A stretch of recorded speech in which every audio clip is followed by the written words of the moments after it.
সারাদিন যে সময় সারাদিন তো ধরেন রাস্তাঘাটে থাকি তো ওই সময় কিছু মনে পড়ে না, সারাদিন তো যায় মনটা যায় হলো খুশির উপরে, সামনে লোকজন দেখি ওই সময় বেশি চিন্তা ভাবনা লাগে না। তোমার রাত্রে শুয়ে থাকি না, কাঁদতে কাঁদতে মানে চোখের পানিতে বালিশ ভিজা যায়, হে আল্লাহ আমার কেন তুমি দুনিয়াতে পাঠাইছো। আজকে একটা মেয়ে হইতাম, আচ্ছা স্বামীর সংসার ঘর করে খাইতাম, একটা আমি ছেলে হইতাম, বিয়ে শাদী করতাম, বাল বাচ্চার মুখ দেখতাম, আল্লাহ তুমি আবার কী করছো। না পারি ভালো একটা সমাজ যেতে পারি না, হিজা দেখে কেউ আমার ঘৃণা করে, দূর দূর দূর দূর করে। আজকে আমার কেন তুই বানাইছো আল্লাহ, আজকে কোনো হান্ডা কম আছি, আজকে আমার কোনো কুল আছে বলেন, আজকে না ছেলে না মেয়ে, আজকে আমার কত কষ্ট মনে ভিতরে আছে আমার, সেটা আল্লাহ তাকেও জানেন। আপনারা যে একটা বিশেষ তালি দেন, মানে সেটা শিখলেন কিভাবে আর করেন কিভাবে, আমাদের কিছু দেখাতেন। এভাবে করি, এভাবে তালি দিই, একটা তালি দিলে হিজড়ারা বুঝতে পারে যে হিজড়া আছে।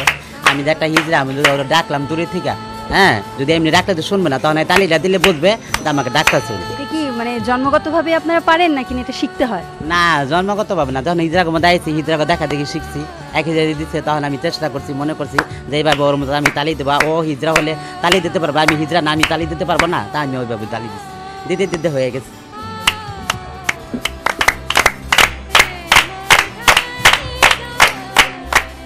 আমরা যেমন বাচ্চা কোলে নিয়ে দোয়ার গান গাই, এই গানটা আমি গাইতেছি। আমি দোয়া গান করি আল্লাহ বেঁচে থাকে, ছেলের বাবা ছেলের ঘর, ছেলে হবে মেয়ের কলে, খোকা হবে বুঝবে আমার মনসার, বেঁচে থাকুক সোনার রাত। বর্তমানে যন্ত্রণাময় প্রতিটি ক্ষণ, কোনো ভবিষ্যৎ নেই, একটু ভালো ব্যবহার নেই, আর্থিক মানসিক শারীরিক নিরাপত্তা শান্তি নেই, শুধু প্রাণহীন দেহ যেন বয়ে বেড়াচ্ছে লক্ষ চোখের অবাঞ্ছিত শরীরকে সাথে নিয়ে। এই কি মানুষ জন্ম? আসবার কালে কি জাত ছিলে, এসে তুমি কি জাত নিলে, আসবার কালে কি জাত ছিলে, এসে তুমি কি জাত নিলে, কি জাত হবা যাবার কালে, কি জাত হবা যাবার কালে, সে কথা ভেবে বলো না, জাত গেল বলে একই আজব কারখানা, জাত গেল বলে।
শুরু হলো আমাদের পথ চলা, চেনা পথে হাঁটা, চেনা মানুষকে আরেকটু কাছে থেকে চেনা।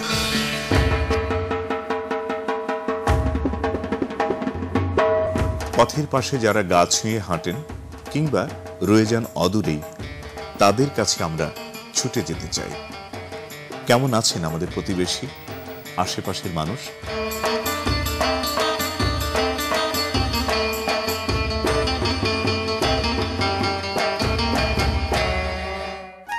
আমরা ছুটছি ঢাকা মেডিকেল কলেজ হাসপাতালে, না কোনো রোগীকে দেখতে নয়। জানা গেছে এই এলাকায় পেশাজীবী রক্ত বিক্রেতার আনাগোনা চোখে পড়ে। এছাড়াও পুরনো ঢাকার মিটফোর্ড হাসপাতাল এলাকা, ঢাকার চাংখারপুল, বিশ্ববিদ্যালয় চত্বরের চারপাশ এবং কেন্দ্রীয় শহীদ মিনার এলাকায় তাদের বিচরণ বেশি।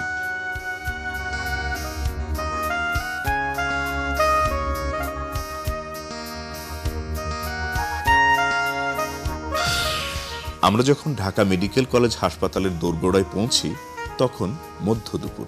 অসংখ্য মানুষের ইতস্তত ছোটাছুটি, আছে ডাক্তার, মেডিকেল রিপ্রেজেন্টেটিভ, রোগী, রোগীর উদ্বিগ্ন স্বজন এবং ব্যবসায়ী দালাল সম্প্রদায়।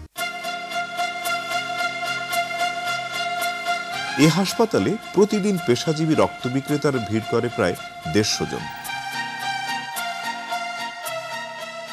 এদেরই একজন নাসির।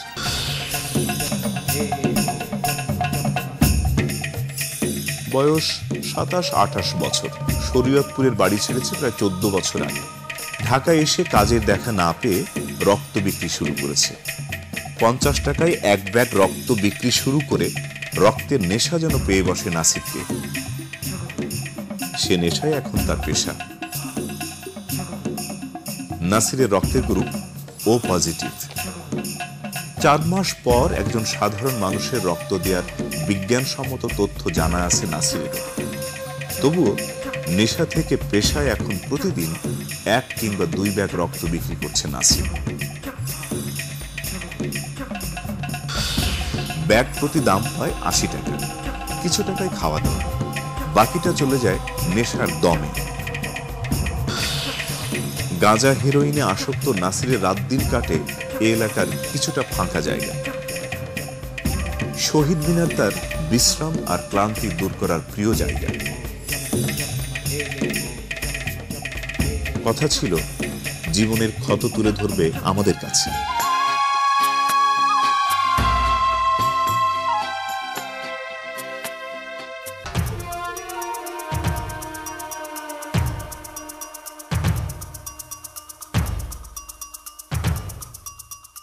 কেমন আছেন? ভালো। নাম কি আপনার? আমার নাম নাসির উদ্দিন। কোথায় থাকেন আপনি? এই ফুটপাতে, রাস্তাঘাটে। কি করেন? করি, ব্লাড বিক্রি করি। ব্লাড বিক্রি করেন, মানে রক্ত বিক্রি করেন। রক্ত বিক্রি করে কত টাকা আয় হয় আপনার? ও আয় ব্যয় যা তা তো খাই সমান সমান। যা পাই 80-90 টাকা বিক্রি করে ওইটা নিজেরই নেশার জগতে লাগে। কতদিন দেন রক্ত? দেই তো আজকে 5-7 বছর ধরে। মানে প্রতিদিন? প্রতিদিন না, মাসে 5-7 বার দেই। সপ্তাহে 1 বার 2 বার দেওয়া হয়। তো এটা কি আপনি জানেন যে 4 মাস পর পর রক্ত দিতে হয়? এটা নিয়ম? জানি, যাই নাও, কিছু করার নাই। এই যে ব্লাড বিক্রি করেন, আপনার কষ্ট হয় না? হয়, হলে কি করবো, লাইন তো দূরে লাইছি।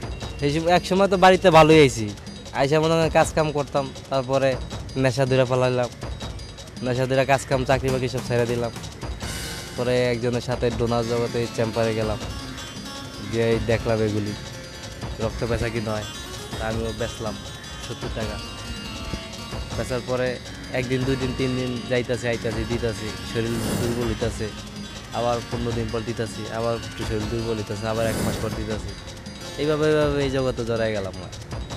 তা আপনি কি জানেন আপনার রক্তে কোনো দূষিত কিছু আছে কিনা, বা যাকে দিচ্ছেন তার মধ্যে তো সেই রোগটা যেতে পারে, এগুলো কিছু জানেন আপনি? আমি জানি যে রোগ একজনের পরীক্ষা করে না, কিন্তু আমাদেরটা পরীক্ষা করে নেওয়া হয়। আমি এটাই জানি। বাবা মা আছে? আছে, বাবা মা সব আছে। আমি তাদের থেকে আলাদা হয়ে গেছি এখন। কারণ নেশা করি, ব্লাড বিক্রি করি, কোনো কাজ কাম করি না। 5 বছর আগে যখন রক্ত বিক্রি করতেন তখন কত দিত? 70 টাকা দিত। আর এখন? এখন 80 টাকা দেয়। 80 টাকা দিয়ে আপনি কি করেন? 80 টাকা দেয় হিরোইন খাই। সব কি হিরোইন খেয়ে শেষ করে ফেলেন? খাওয়া দাওয়া করেন না সেমন? ওই মাঝে মধ্যে 3 বেলা 1 বেলা খাওয়া হয়, 2 বেলা মিস যায়। তো 2 বেলা যে মিস যায় সেটা তো দুর্বল হয়ে যান না আপনি? তারপরে আবার কি হয়? এইভাবে তো আক্রান্ত হয়ে মানুষ তো আবার আস্তে আস্তে মরে যায় আর কি। তা আপনি জানেন যে নিশ্চিত মৃত্যু, মানে মৃত্যু হবেই, এভাবেই মরে যাব? তো হবে এই মৃত্যু আর কি। এখন সব দিক দিয়ে নষ্ট হয়ে গেছে, কারণ ভবিষ্যতের চিন্তা আর করে লাভ করিও না, ভাবিও না। কেন? মানে কোনো দুঃখ, কোনো ফ্যামিলি কোনো দুঃখ টুকু নাই, মানে এমনি খারাপ ছেলেদের সাথে মিশে যায়, এমনি নষ্ট হয়ে গেলেন নাকি? না ভিতরে কিছু আছে? ফ্যামিলিগত দিয়ে একটু কষ্ট আছে, নিজের দিক দিয়েও কষ্ট আছে। এভাবেই প্রতিদিন শত শত নাসিরের অকার্যকর রক্ত জমা পড়ছে ব্লাড ব্যাংকে। প্রশ্ন অনেক, নাসির কিভাবে প্রতিদিন রক্ত দিতে পারছে? যারা রক্ত নিচ্ছেন তাদের পক্ষ থেকে কেন কোনো বাধা নেই? নাসিররা এভাবেই প্রতিদিন ঝাঁকের কইয়ের মতো ঝাঁকে মিশে যাবে। সারাদিনের নেশাক্রান্ত শরীরের ফোঁটা ফোঁটা রক্ত তুলে দেবে হয়তো কোনো মৃত্যু পথযাত্রী মানুষকে। তাতে বাঁচবে কে? খালে বিলে থাক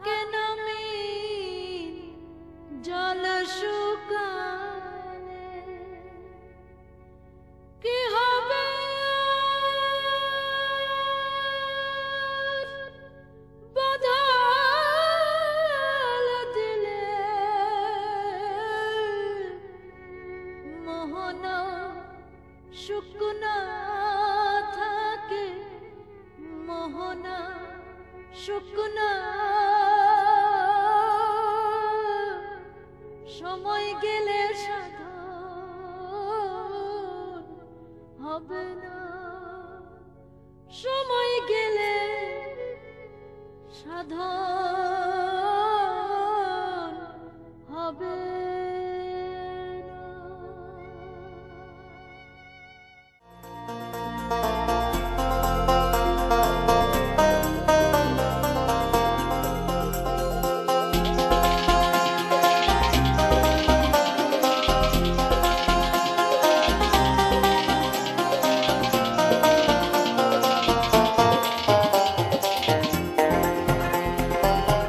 শরীরী চিকিৎসার এমন উপকরণ তুলে দিচ্ছে এ ধরনের ওষুধ বিক্রেতারা।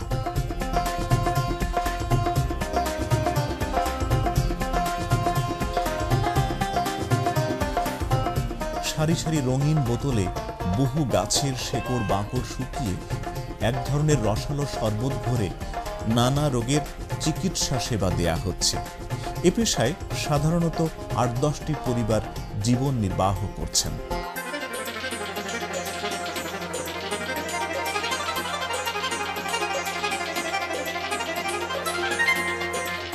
বৃত্তের তালিকায় যাদের অবস্থান নিচের দিকে সাধারণত তাদেরই ভিড় জমে শরবতে রোগ সারানোর এ কৌশলে।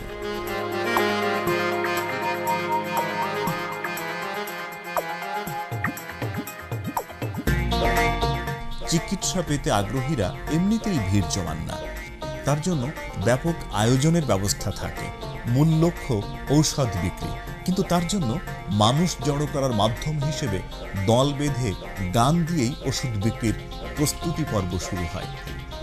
মিরপুর এলাকার পূরবী সিনেমা হলের উল্টো পাশে প্রতিদিন বিকেল ৪টার পরে শোনা যায় অল্প দামের নানা বাদ্যযন্ত্রের টুংটাং আওয়াজ।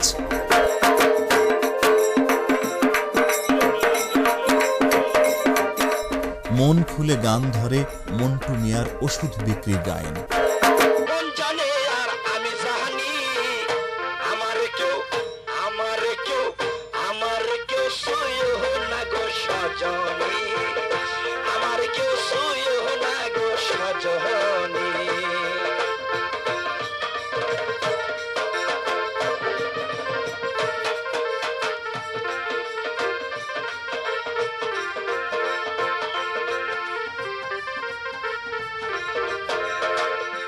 মানুষ জড়ো হলে শুরু হয় ওষুধ বিক্রির মূল পর্ব।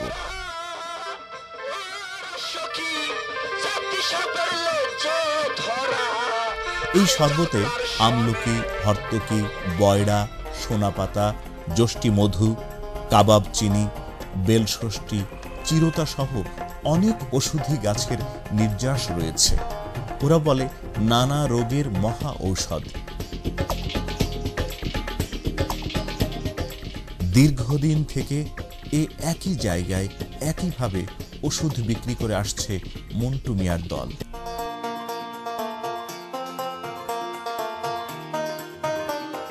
ওষুধ বিক্রির নেপথ্য কাহিনী, বিশ্বাসযোগ্যতা, ভিত্তি, গ্রহণযোগ্যতা, আইনি বাধার কথা জিজ্ঞাসা না করে আমরা একটি নিরুত্তাপ সংলাপের মুখোমুখি হই। চাচা এগুলো কি? এগুলা শরবত, গাছ গাছলা তৈরি, কবিরাজি শরবত বলে। তো এগুলো কি কি দিয়ে তৈরি হয়? গাছ গাছলা দিয়ে তৈরি হয়। এক হিসাবে সর্বরোগেরই ওষুধ, কারণ পেটটা যদি ক্লিয়ার থাকে তাহলে সর্বরোগের থেকে আরাম পাওয়া যায়। তো এই যে ওষুধ বিক্রি করা কি মানে এই শরবত বিক্রি করা কার থেকে শিখছেন আপনি? এটা কোম্পানির চাকরি করি, কোম্পানি বানায় দেয়, আমরা বিক্রি করি। এই ওষুধ বিক্রি আপনি শুরু করলেন কবে? আমি এখানে চাকরি করি আজ 12 বছর, এখানে 36 বছর ধরে এখানে বিক্রি হয়। এই ওষুধ বিক্রির পেশায় আসলেন কিভাবে? আসলাম এইভাবে, একজন ছিল, একজনে আসে। তো আমার এই কোম্পানির বাড়ি হচ্ছে বিক্রমপুর, আমার বাড়িও বিক্রমপুর। একবার এখানে আসছি, আসার পরে দেখি এই অবস্থা, তখন আস্তে আস্তে মানুষ যেটা চাকরি নিলাম। আজ 12 বছর ধরে আমি এখানে কাজ করি। তো এই যে এত পেশা থাকতে আপনি এই পেশাই কেন ধরলেন? ধরলাম কিরকম গরিব মানুষ, লেখাপড়া জানি না, শিক্ষা দীক্ষা নাই, তারপরে সরকারি চাকরি করি নাই আগে, তো বয়স শেষ, এখানে আইছি। তো প্রতিদিন কেমন মানুষ হয় এখানে? এখানে হয় প্রত্যেক দিনই মানুষ 200, 300, 400 মানুষ হয়। আবার রাত্রে 11টা পর্যন্ত একটু কম হয় আর কি। প্রতিদিন কখন বসেন? বসি 5টা থেকে আরম্ভ করি। প্রতি গ্লাস কত করে বিক্রি করেন? 2 টাকা। আগে লাভ হইতো, এখন বর্তমান লাভ হয় না, মানে বেশি দিয়া দিলেও অনেকে খাইতেছে না, যার ফলে ব্যবসা কম হয় আর কি। তো চাচা এই পেশার সাথেই আপনি যুক্ত না অন্য কোনো কিছু করেন? না, এটার সাথে যুক্ত, অন্য কোনো কাজ করি না। একা ঘরে বাইরে দুজন খাই, ছেলে পেলে যার যার বিয়ে শাদী করে দিয়ে দিচ্ছি, চলে তাতে আমাদের তো চলে, আপনার সংসার চলে? চলে। এটা কি আপনার বেতন দেয়? এখানে বেতন, তো মাসে কত বেতন পান? এখানে মাস হিসাব না, ডেলি বেতন, ডেলি 100 টাকা পাই। তো বেচা কিনা কমালে 90 টাকা দেয়। এই মানে বেচাকেনার উপরে নির্ভর করে যে কত পান। চাচা এই যে মানুষ এই ওষুধ খায়, এই ওষুধ খায় কি আসলে অসুখ ভালো হয়? হ্যাঁ, রোগ ভালো হয়। ভালো না হলে 36 বছর এক জায়গায় কি করে থাকতে পারে? তো সব অসুখের কি একই ওষুধ? না, সব ওষুধে এক নেই, এখানে ওই যে কোম্পানির ওষুধ আছে। আমরা কোনো বিশ্বাস অবিশ্বাসের বিশ্লেষণে চূড়ান্ত বিভেদ রেখা টানতে চাইনি। লোক দেখানো ফন্দিতে বন্দী হচ্ছেন অসংখ্য মানুষ প্রতিদিন এই একইভাবে। বেটার চোরা কারবার জায়গা তো নেই তোমার আমার, চোখ ধাঁধানোর এই খেলা শুধু ভঙ্গি। আহা হা হা